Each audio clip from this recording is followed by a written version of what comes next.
thanks for being here. Thanks for watching. Thanks for listening. You're going to be excited about today's guest. And on today's show, we have John Leas. He's a nationally recognized safety and security executive with more than 40 years of leadership experience in law enforcement and professional sports and entertainment security. John served 31 years with the San Diego Police Department, retiring as a police lieutenant.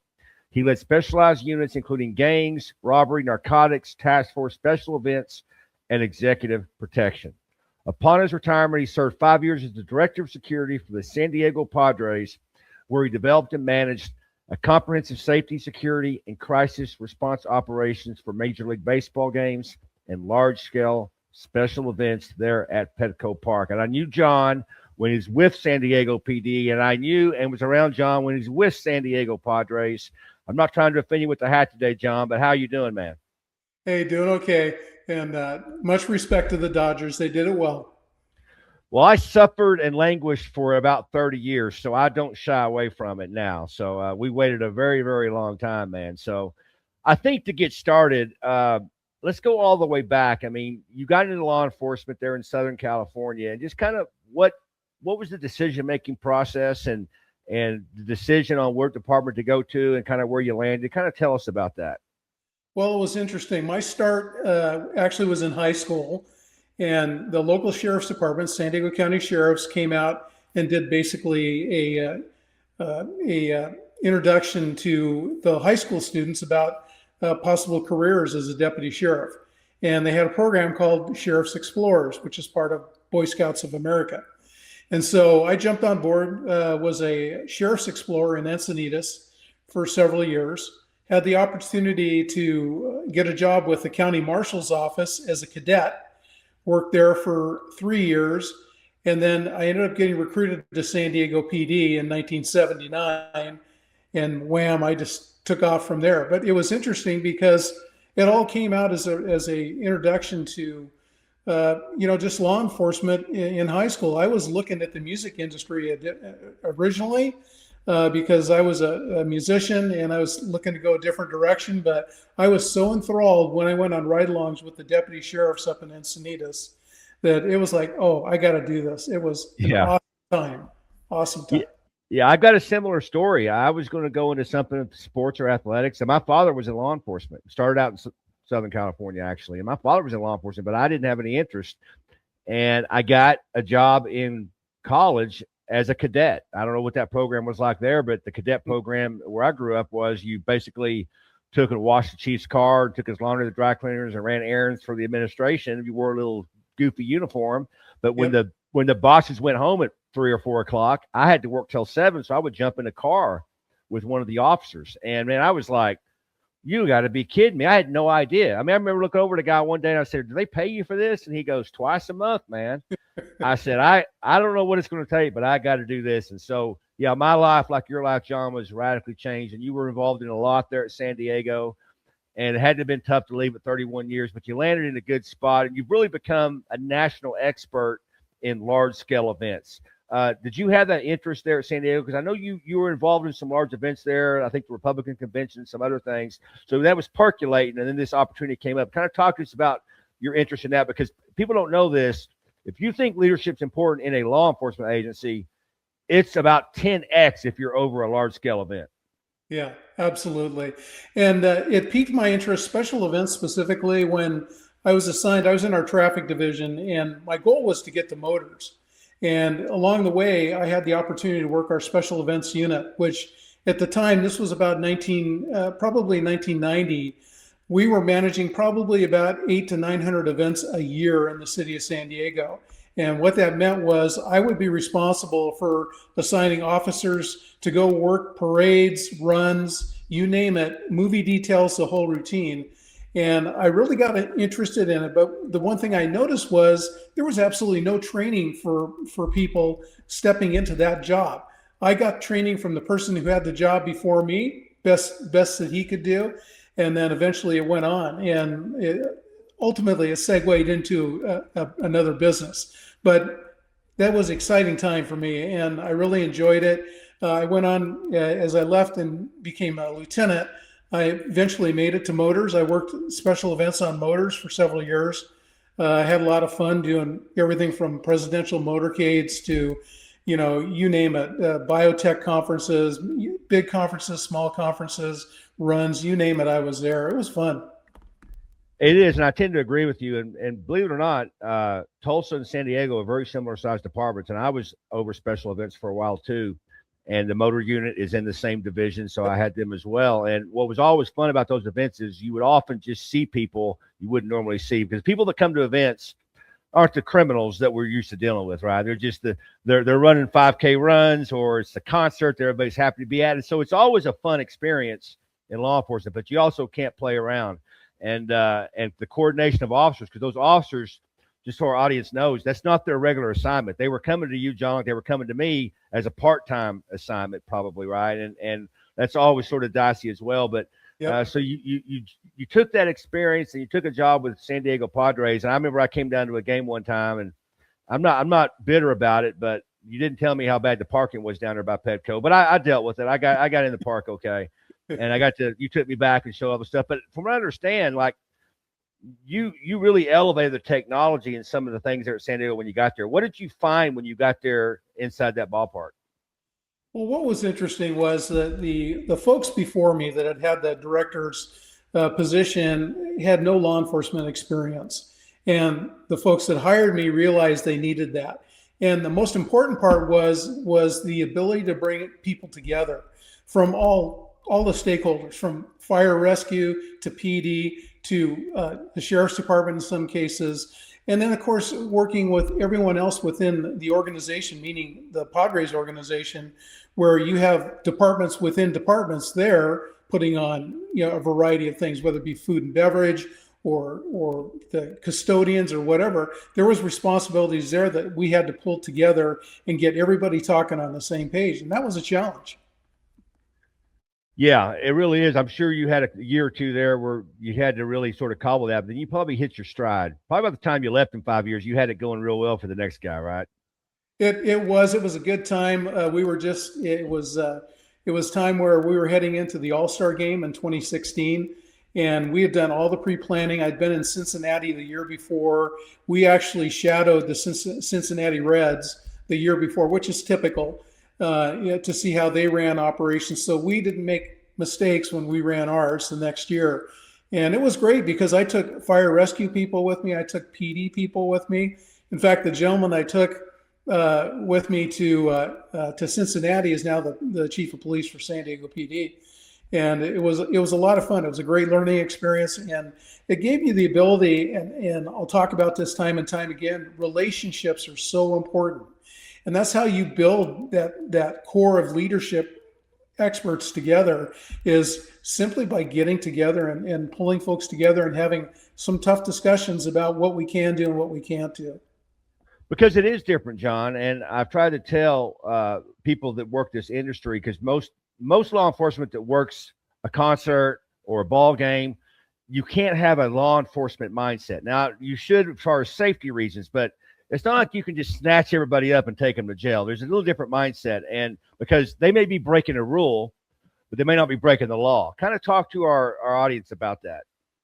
Well, exactly. And talk about a paradigm shift going from public safety to the private sector, and especially in sports and entertainment, because not only were we a baseball stadium, but we were running off-road shows. We were running USTA tennis matches. We were doing all sorts of stuff in the off season. Now, John, I read in your resume that you're bragging about the Taylor Swift concert there. You want to keep that going? You want to kind of stick that? Obviously, it was a huge event. Obviously, it was. I'm not saying I've been to one, but yeah, obviously, it was a huge event. I'll just leave it at this. It was very entertaining, and it's amazing when the production team shows up with 82 tractor trailers, bringing all the stage equipment and everything in to support that event. If I had trouble parking in downtown San Diego, I can't imagine them. Exactly. So it was fun. It was a challenge, but the reality was when I really had to step back and listen to what the organization was telling me in terms of what they wanted. They expected a lot because now they had a a former honorably retired police lieutenant stepping into a position that they embraced, and they thought that they were excited. And we had to talk about such challenges as off-duty officers carrying weapons in the stadium, you name it. All sorts of issues came up, and some of it was mandated locally by the organization that I worked for. Some of it was mandated by Major League Baseball out of New York. So I had a lot of people to answer to, and it was entertaining to say the least. But all in all, I found myself stepping back, talking to people who had done the job before me, even though they didn't have law enforcement experience. And then we had a partnership with both police and fire already built in, that when I stepped into the position, everybody already knew me because of work I'd done previously in, decades before in the PD. So as an example, one of my jobs was executive protection and city council. And so it was interesting when people saw me on the field, pre-game, and they're going, "You work here now? We thought you were still with San Diego PD." I said, "No, I retired and here I am." But it's interesting what people think you can do. They think it's all kickback, put your feet up on the desk and just watch baseball and hang out with the boys. It's nothing like that. Well, I'm not going to brag, but I, worked security for the AA Tulsa Drillers for about 10 years. And that pretty much was watching baseball. We didn't have any near the problems that we had. In fact, they paid me next to nothing. And they go, "Well, don't you like baseball?" And I would hang out with these coaches and stuff after the game. And this isn't going to surprise you, John, because you were there. But they crack open a few beers at the end of the game. And they would let the old policeman partake. And they tell these baseball war stories, right? So, yeah, I was working for next to nothing. But you're right. There's a lot going on. And that's why you're so involved. And I apologize that you may be running the thing, but you're involved in these national trainings around the country on security. And I think you're right. I'm not sure that even existed before John Leas got involved. Kind of talk about how the generation of that and kind of what you do when it comes to this. Well, what was interesting was when I stepped in, one of the things that I recognized pretty quickly was nobody really had a grasp of the organizations we needed to be communicating with. And, whether it was NCS4 or organizations that would take folks at a variety of different levels and give them training to prepare them to work special events. And I don't just mean, okay, just show up, get your overtime and go home. But it was things like, what to expect. What are preventative measures? What are we doing? Why do we have fencing here? Why do we have walk-through metal detectors? Who trains those people? All these things all developed during my time there. We didn't have metal detection, walk-through metal detectors for several years until it became mandated by Major League Baseball. And with that, I'm already managing a $9.6 million budget when I walked in the door, which was by far the biggest budget I had to manage. But then as I got into it, my biggest, like most police departments, your biggest costs are mostly your staffing, your people. Your people are a large majority of your expense. And I had not only the people that showed up on game day, but I also had a security team that had to protect the facility 24/7. Because we get people, being downtown San Diego and with bars close by, you get people coming out of the bars at 2-3 o'clock in the morning. They want to come down, jump the fence, and go run the bases at Petco Park. And so every so often we'd get somebody that would, come down and do something silly like that. So your staff's got to be trained, and then you've got to have the hardware, the equipment, the camera systems, the right staffing in place, people who know what they're doing with the job. And it took a while to get dialed into that. But as you mentioned, a couple of years into it, I was feeling pretty good. I was able to justify budgeting for additional expenses, which was always a challenge. And then, about 3.5 years in, I get a new person who's managing the budget above me come in and tell me, "We're cutting you by $2 million. Well, there was no place to cut. I was already running thin. And, when our officers show up and come in and work an event, they're on time and a half. They're on premium overtime. So they're making like $96 an hour.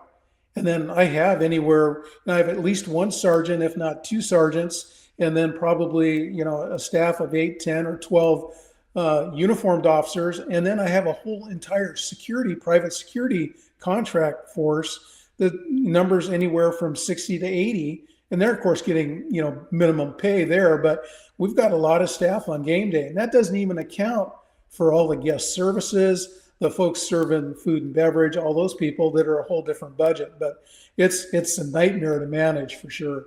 So there was no question that if they cut your budget $2 million, it hurts your personnel. It hurts the safety and security of the facility. It did. And there were things that, like anywhere, you want to do enhancements.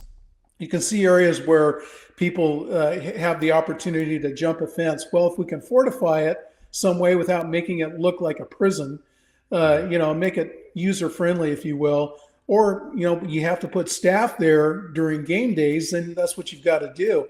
But there was constant pushback that, hey, you've got to cut your budget down. You've got to stay within the parameters. And I totally respect that. But the reality was became a time when I had to sit down with ownership and say, you hired me as an expert to come in here and give you what I believe is the bottom line to keep this place safe. And I shared that with them. And then they started to see the forest for the trees. And they were able to go ahead and start feeding funds back into me. But, they're trying to put the best team on the field they can. And that costs millions of dollars to do. And, I was just a small piece of the pie at Petco Park for sure. What about the terrorism threat, John? And I can only assume that when you started and when you left, that changed just slightly. Kind of was it when you got there? I mean, I would assume every facility in the country the size of Petco Park has a strong anti-terrorism type plan now. But kind of where have you seen the trends across the country? Because spoiler alert, you're not with Padres anymore, but you're teaching this all over the country. So kind of talk to us about sort of the things that these events are doing with terrorism in mind. Well, it really depends on the type of events. Your outdoor events, your events at stadiums, arenas, things like that are considered soft targets in a lot of cases. Runs, I mean, look at the Boston Marathon as an example. That was an early on red flag for a lot of us, and there's been events since then.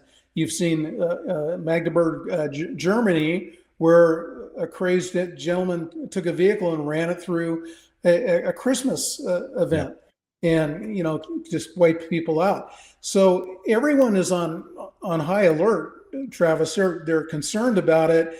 The challenge that we have is you're not quite sure where it's coming from unless you have good intelligence. How do you get that? You get that by communicating, with your local fusion centers, your law enforcement coordinating centers, where you've got that partnership with local, state, and federal law enforcement intel folks that you can talk to directly, which for me, that was great because I was already embedded with these folks before I left the PD, working gangs and everything else. I'd already made these connections. So it was a natural to drag that in and work with, Homeland Security, work with Border Patrol in some cases or other groups that we had just a great relationship and communications set up where we would get almost real-time information as it was happening.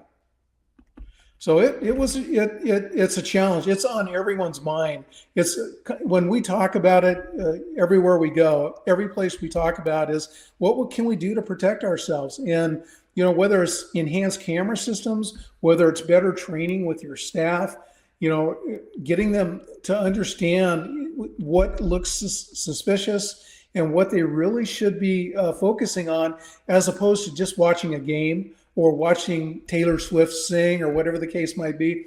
Folks have got to stay focused on what the mission is. And the mission is public safety is number one.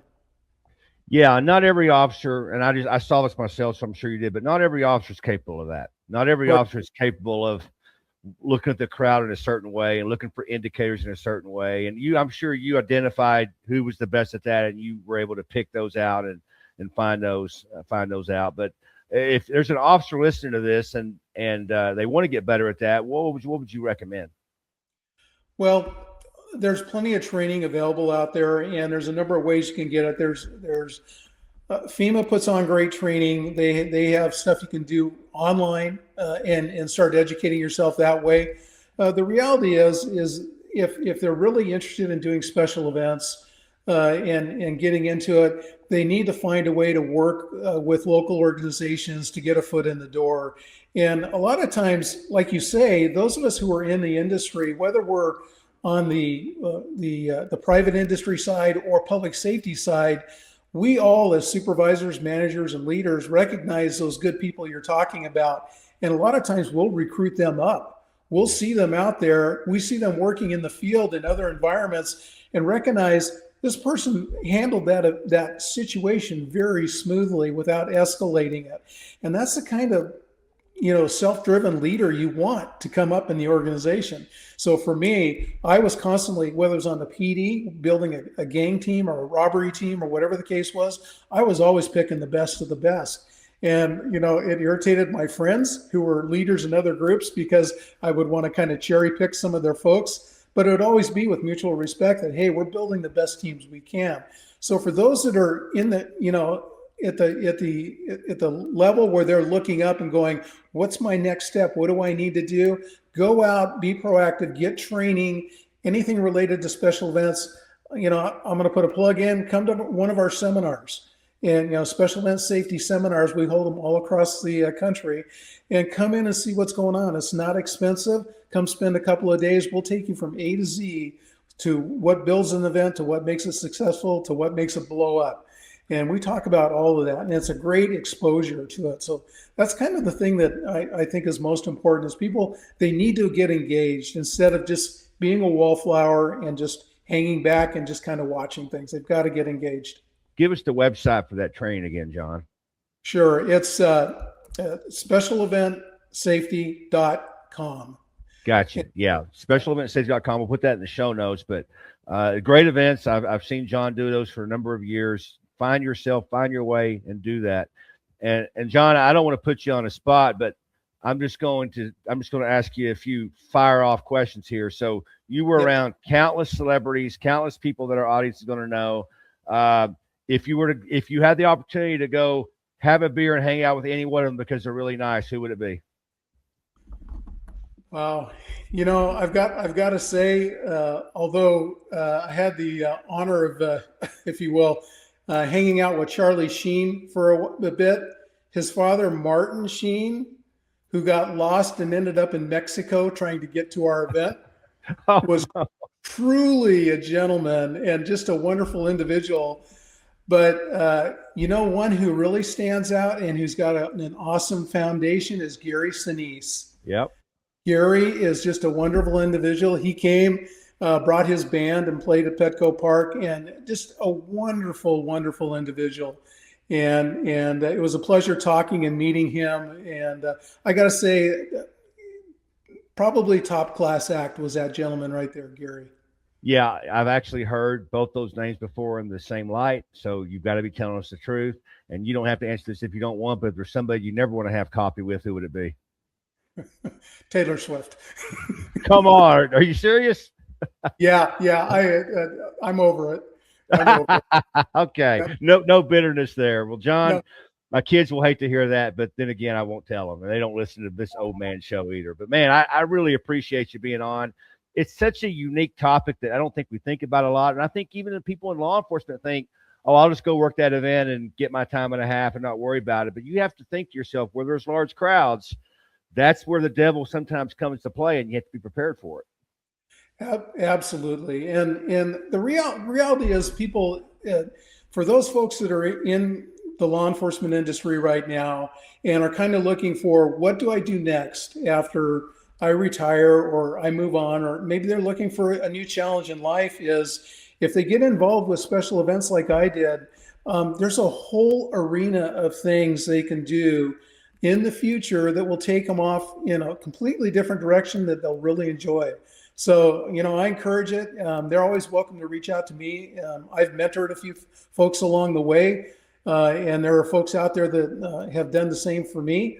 And again, I return the favor as much as I can to help folks out. And like I say, I'm always here for folks. So if anything I can do to help out, I'm happy to do it. Well, John Leas is humble. I know a lot about his background. He's done way more, and he's a much cooler guy than he came off on this show. He's a humble guy. And John, I can't thank you enough for being here and spending some time with us today. Oh, it's my pleasure. I appreciate it. And if you've been watching and you've been listening, thank you for being here. And just remember, lead on and stay courageous.